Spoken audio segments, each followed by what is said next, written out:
We got a great show lined up for you today on Retiring Well. Starting us off, John and I are going to be talking about noise danger. What does that mean out there listening to all these voices and stuff, especially when it comes to your retirement planning? Then Joe's going to join us and talk about the tug of war between paying for college and saving for your retirement. If you're in that situation, you're not going to want to miss that. Ray joins us and talks about data breaches. It seems like we're constantly hearing about how our information is being stolen due to some data breach out there. What to do if that happens to you. Ashley is going to talk about stress testing your portfolio. If it's been a while since you've had that done to yours, you're not going to want to miss that. Jack's going to be talking about surviving spouses. Not a fun topic to talk about, but what to do if you fall in that situation, or to make sure you want to take care of your loved ones when you pass, maybe before them. All this, so much more coming at you right here, right now on Retiring Well. Retiring Well, brought to you by Centennial Wealth Advisory, financial advisors specializing in retirement planning and serving all of Northern Michigan. Retiring Well. Plan to retire well.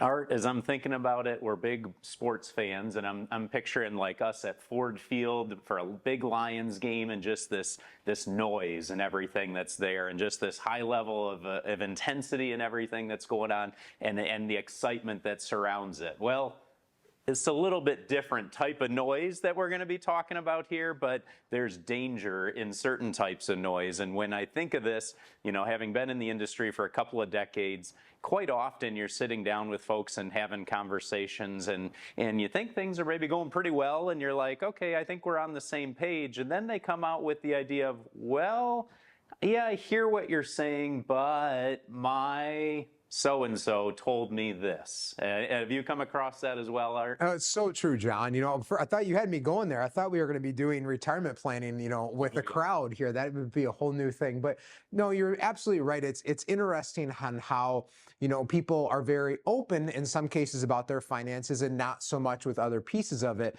But, you know, kind of hearing the noise out there, whether that's TV shows, talk shows, news articles, friends, family, the plumber, you know, all this sort of stuff, of hearing different advice out there. But what really kind of, you know, is interesting is when I hear folks, they talk about this, and I think the biggest danger is listening to that noise and understanding that they don't know your own situation and you don't understand theirs. So let's give a story here for a minute. We were working with some folks that called in from the television show right here in Northern Michigan recently. They had come in, we had an initial meeting, talked through a bunch of stuff, asked a whole lot of questions, and kind of felt like we really understood their situation. And they were adamant that they did not like risk. They did not feel comfortable with the idea of losing any money. And so that limited what our options were, right? If you had no risk in your portfolio, that shaves off quite a few options when it comes to investing. So we walked through some different options and stuff like that, and they went home to think about it. Well, all of a sudden I get a phone call from them, and they start talking about, you know, wanting to buy into having an all stock portfolio, having a 100% equity portfolio. And I'm like, okay, what's changed here? Well, after some conversation, they had talked to their neighbor, and their neighbor was telling them that they should consider investing in all stocks because that, in their opinion, is what they should be doing.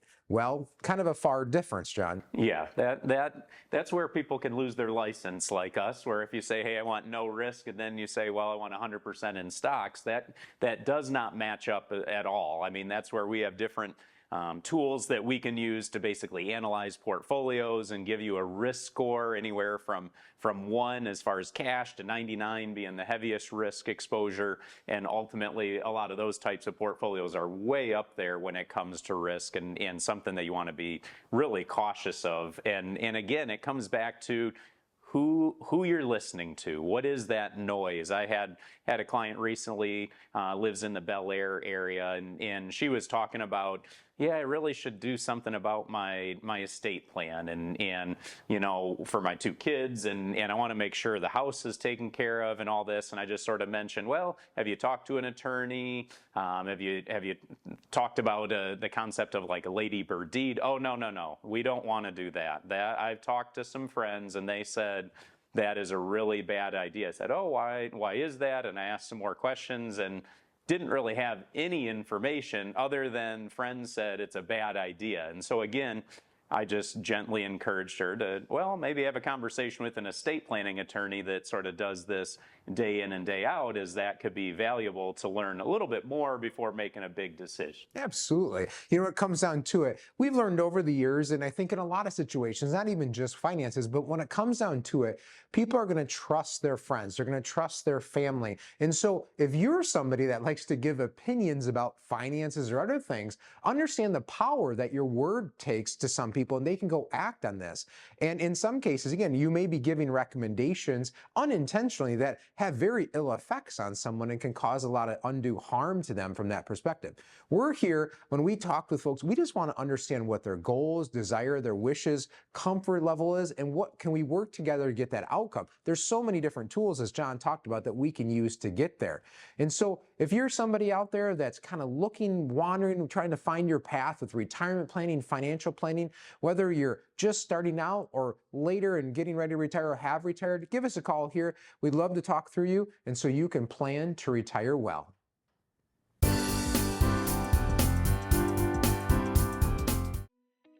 Centennial Wealth Advisory invites you to attend one of our informative dinner events.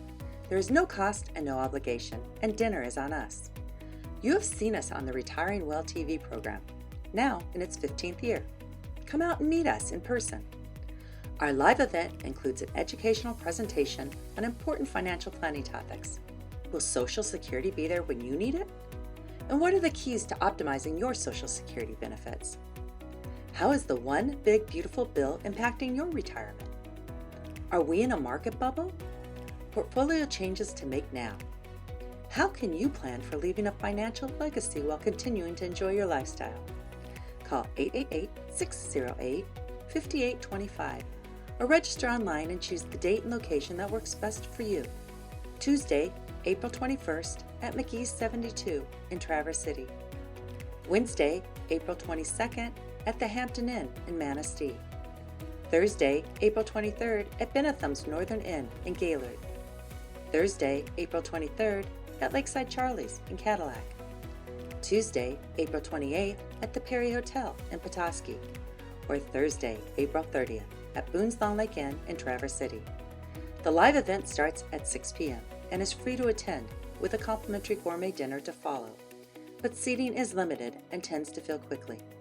Call 888-608-5825 or register online to reserve your seats today. Don't miss this important live event to help you plan to retire well.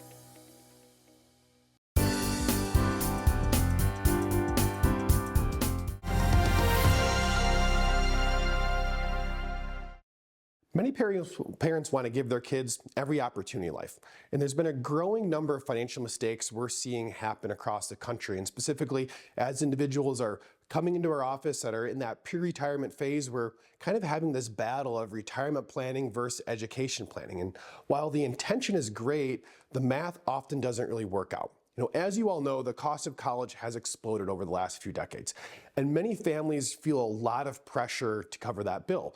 Because of that pressure, you know, parents are making some big financial sacrifices. Some are taking second jobs, others are liquidating investments, some are even borrowing from those retirement accounts. There's a recent survey that found 68% of parents would consider using their retirement savings to help pay for the kids' education. Well, the problem is pretty simple, is if you're in those pre-retirement years and we're taking distributions early, we're not only pulling that money out and paying tax on it, losing potentially decades of compounding interest on those investment funds. There's another dynamic handbook that I think is even more important to consider. It's not just helping with college. Many kids are going and getting degrees and they're graduating college and unable to find jobs in those degrees, and they're moving home back in with their parents in their 20s and 30s. There's a recent research study that found roughly $425 billion per year is being spent helping adult children. So that's children over the age of 18. Part of that $425 billion is education costs. They found about $290 billion of that was for education, but that's a massive amount of money. What's very interesting is that amount of money is more than the cumulative savings that families are putting into retirement accounts. So we're now spending more on adult children and education than we're actually doing preparing for our financial future. That's a big change in the environment landscape, and that's important that we have a conversation and talk through that. So it starts with tuition, ends up turning into financial support for potentially years. So there's a phrase that us financial planners use all the time is you can borrow for college, but you can't borrow for retirement. So students have options, right? They can take loans, not that we want them to finance, hundreds of thousands of student loans, but they do have that option if that's important to them. They can also work part-time in college. I remember working nights at Walmart during college and then taking classes of the day. We can work hard and we can do that. You can also pursue scholarship opportunities or just go to more affordable schools. So there are options for students. Now, retirees, think about it. We don't really have a lot of options. We can either work longer or reduce our lifestyle. We can't just make up money. Again, we can't borrow for retirement. Those are kind of plan B and plan C options. Now, that doesn't mean we don't help our kids. Don't take that the wrong way. Helping is fantastic, but it needs to happen in the framework of our financial plan. So the first thing we have to do is we have to secure our retirement. How are we looking for our financial plan for our retirement goals? From there, we can start to define what are we going to be able to contribute towards this education goal if it's important for us, okay? Second from that, that's going to allow us to set expectations early with our kids. If they're graduating and we haven't had a conversation with them around what we're able to help with, they might have it in their head that we're going to be able to pay for 4 years of Duke as an example. Well, that's a pretty expensive proposition. We probably need to define reality for them so we can narrow that scope of what schools they can actually look at that we can help with. Third is then we can start to analyze what are the right tools. So once we know what position we're in, we know what we're able to do, and we've defined that with our children, that's going to narrow the scope of what retirement planning tools, what education tools we can start to tap into. Do we use 529 plans? Do we use brokerage accounts? Do we use the new Trump accounts that are in existence? We have to look at all these things. And then the fourth thing is consider sharing the responsibility. College is a big burden. It shouldn't be put on one individual. Okay, so parents, we naturally want to support our children, but protecting your retirement is really one of the best things we can give them because the last thing we want to do is be a burden for them later on in life. So helping your kids succeed is important, but it's making sure we make the right financial decisions today so that we have confidence going into retirement that we're making the right decisions to be able to help them. So the goal isn't just to fund education or all these other things. The goal is to plan to retire well. Okay, so we want to make sure we're building a retirement plan. We're looking at education in the framework of that retirement plan so that we'll be able to maximize all these different tools and we're not putting too much of a burden on one individual. If you don't know where to get started with it, well, that's what we're here for. We do this every day with clients. As I meet with you, as I meet with people at dinner events, this is a big topic of concern. We have plenty of resources and tools to help map out with you not only that retirement plan, but look at all these different education solutions to put you in the best position to retire well.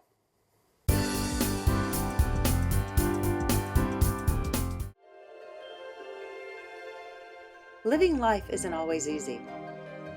It puts up challenges and obstacles you'll have to overcome. There are responsibilities. You put in effort to provide and take care of your family, and to save and invest, to balance work and life. Planning is the first step to succeeding. Plan to retire well.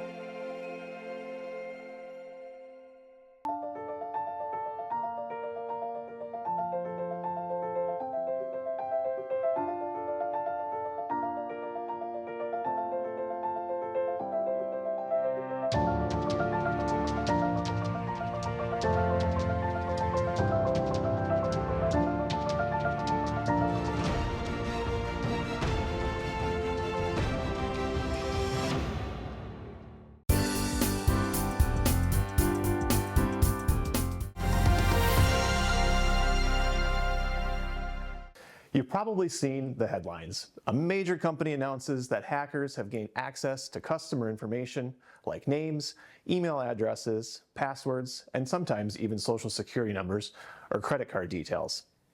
Data breaches can sound scary, and honestly, they should be getting our attention. So first, let's talk about what a data breach actually is. A data breach happens when someone gains unauthorized access to a company's system, either stealing or exposing people's sensitive information. Now, this could be caused by hackers and weak security systems, maybe phishing attacks, or even simple human error. Data breaches can happen to companies of every size, like financial institutions, insurance companies, retailers, and healthcare providers. So let's take a look at a couple of the major company data breaches over the last 15 years. You may remember in 2013, Target had a data breach during the holiday shopping season. Attackers infiltrated Target's payment systems and stole information from about 40 million credit cards and debit cards that were used in stores. Then in 2017, one of the most well-known breaches involved Equifax, one of the largest credit bureaus in the United States. Hackers exploited a software vulnerability and gained access to about 147 million people's personal data. Now, this breach was particularly alarming because many affected individuals never directly signed up with Equifax, yet their financial data was still stored there. Now, data breaches also involve companies closer to home, like right here in northern Michigan. If you remember, in 2025, Munson Healthcare experienced a breach when an unauthorized entity gained access to patient information through a third-party health record vendor called Cerner, which is now known as Oracle Health. More than 120,000 patients may have been affected, potentially exposing their names and medical records. Then just last year, Hagerty, the classic car company headquartered in Traverse City, reached a settlement from a breach that occurred in 2021. Now here, attackers exploited an online insurance quote tool used by Hagerty and pulled sensitive data like driver's license numbers from the quote system. What's important to note here is that neither of these companies were directly hacked, and neither data breach happened because someone's password was stolen. And instead, the attack occurred through other vendors or tools that the companies used. So even though Munson and Hagerty's systems may have been secure, those third-party vendors made them vulnerable to data breaches. So what happens when companies learn that a breach has occurred? Well, initially, the highest priority is containing the problem, utilizing internal security teams and outside security experts. Now, most of the time, law enforcement or government regulators are also notified. But the most important step is obviously notifying the people that are affected. In the US, most states have laws that require organizations to notify customers if their information was exposed. This usually comes in the form of a mailed letter informing them of what happened. And sometimes they even offer free identity protection for a limited time. So, what should you do if you found out if you're part of a breach? Well, the first step obviously is to don't ignore the notification and read it carefully. And then, as I mentioned, take advantage of that free identity protection if it's offered. If you have an online account set up through the company that was breached, make sure to update your password and enable two-factor authentication if available. And lastly, consider monitoring your financial accounts and credit report for any unusual activity. Monitoring your credit report is quite simple actually, and it's free.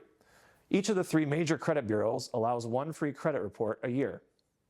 You can also place a credit freeze, which makes it much harder for someone to open accounts in your name. Now, this can be done in just a few minutes with an online request. Now, let's talk about prevention, because while we can't control a company getting hacked, we can reduce our personal risk. Your digital security is a lot like locking the doors to your home. It's about small, consistent steps that make it much harder for someone to get in. So here's a few tips to consider. Use unique passwords for important accounts, and as I mentioned earlier, turn on two-factor authentication whenever it's available, especially your email accounts. Be cautious with phishing emails, because sometimes breaches start when an employee clicks a malicious link. But these individuals can fall for these too. Limit the amount of personal information you share online. The less data floating around about you, the less there is to steal. So the reality is data breaches are becoming more common as our lives become more digital, but with a few smart habits, you can reduce the damage if you're the victim of a data breach.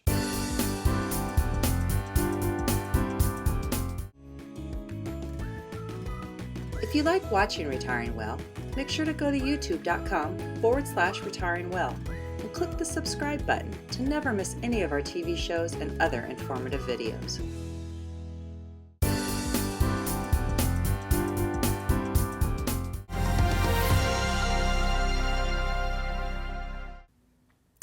Today we're doing a deep dive into a topic that doesn't get talked about enough in the investing world. and that's portfolio stress testing. When most people think about risk in their portfolio, they immediately go to a market crash. And that makes a lot of sense. Major events like the 2008 financial crisis or the sharp market drop during the pandemic are still fresh in investors' minds. But the truth is, a well-built financial plan should be prepared for much more than just a market crash. This is where portfolio stress testing comes in. Stress testing is a process where we analyze a portfolio under different economic scenarios to see how it may perform in certain market conditions. And those scenarios can include a wide range of risks. For example, what happens if inflation stays higher for longer than expected? What happens if interest rates remain elevated for several years? These types of scenarios can sometimes be even more challenging for retirees than a short-term market drop. And why exactly is that? Because a sharp market decline is often followed by a recovery.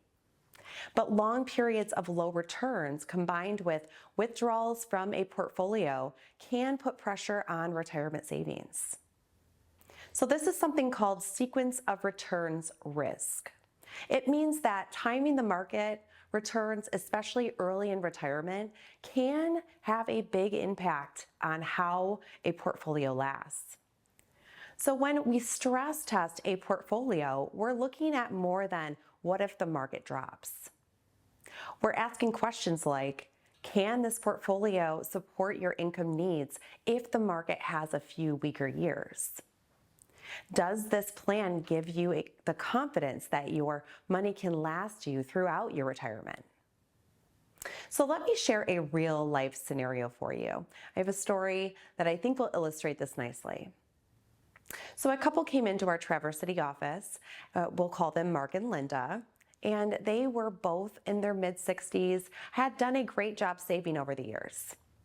On paper, their portfolio looked really strong. They were ready to retire within the next year, but they had one big question. And they said, what if something goes wrong in the markets right after we retire? So we walked them through a portfolio stress test. We looked at different scenarios, including market declines, high inflation, and periods of lower returns. And what we discovered was interesting. Their portfolio was very heavily weighted in stocks. Now, that strategy had worked very well for them in the past during market rising years. But it also meant their retirement income could be vulnerable during certain conditions. So we worked with them to adjust their strategy. We added more balance and diversification, and we set aside some assets that could help support income during market volatility. And we built a plan that was designed not just for strong markets, but for uncertain ones as well. And a year later, when the markets experienced volatility, they told us something that really stuck with me. They said, we slept better because we knew we had a plan. And that's really what the goal of stress testing is. And if you're interested in learning more about portfolio strategies and how they work, or how to navigate the market uncertainty, we share a lot of educational content online. You can go visit our Retiring Well YouTube channel, where we post videos breaking down topics like retirement income strategies, market volatility, tax planning, and long-term investing, all designed to help you better understand your financial options. And if you'd like to take a closer look at your own financial plan, we offer a complimentary consultation on where we can review your current portfolio, discuss your goals, and walk you through whether your strategy is prepared for different market conditions. You can give us a call and schedule a meeting at any one of our Northern Michigan locations. Because at the end of the day, investing isn't about growth, It's about building a strategy that can help you withstand those market ups and downs.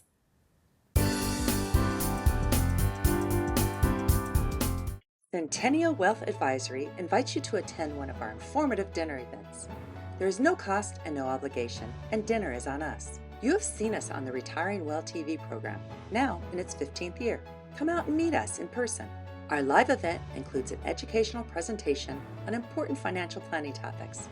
Call 888-608-5825 or register online to reserve your seats today. Don't miss this important live event to help you plan to retire well.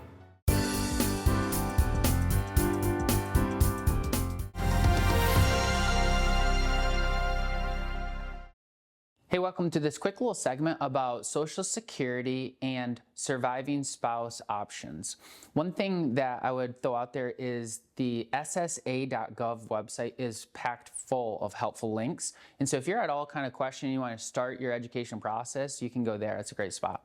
First one, surviving spouse will get the higher of the two benefits, not both benefits. And so when it comes to planning of the eventual loss of a spouse, or maybe the spouse has already passed away, sitting down with some licensed professionals to walk through the planning and coordination is crucial. Number two, hey, do you have longevity in your genes? If you do, when it comes to spousal surviving planning, looking at, well, hey, we have this higher income earner, maybe we want to look at delaying until they're 70, get the most benefits, because then if death were to happen, the surviving spouse would get that higher contractual lifetime income. Okay, so again, planning is so important when it comes to longevity in your genes. You have more options. Number three, if you're a divorced spouse, but you've been married for at least 10 years and you don't get remarried before you're 60, and then a spouse passes away, it's definitely worth going into the Social Security office or sitting down with somebody like us to just say, okay, what are my options? What's the best way for me to claim in this situation? All right, so we get to help people ask the right questions as they go to the Social Security office when they're in those kind of situations where the divorced spouse has passed away and they want to know, what do we do next? Okay. The fourth thing is, now here's a little clarification. It's a little confusing, but your survivor benefits don't earn delayed credits after the full retirement age. And so if you have a spouse that passed away and you're not claiming any benefits, once it gets to their full retirement age, they don't keep increasing the benefit. They don't get those extra credits. And so again, it comes back to if death happens or if there's, the planning for death, then sitting down and understanding all the ways is super important. And then finally, your survivor tax planning. A lot of times people don't look at what happens if for our tax plan, tax diversification in a situation where a death happens. And so sitting down, getting a plan is your best way to figure out Social Security strategies. Thanks for watching.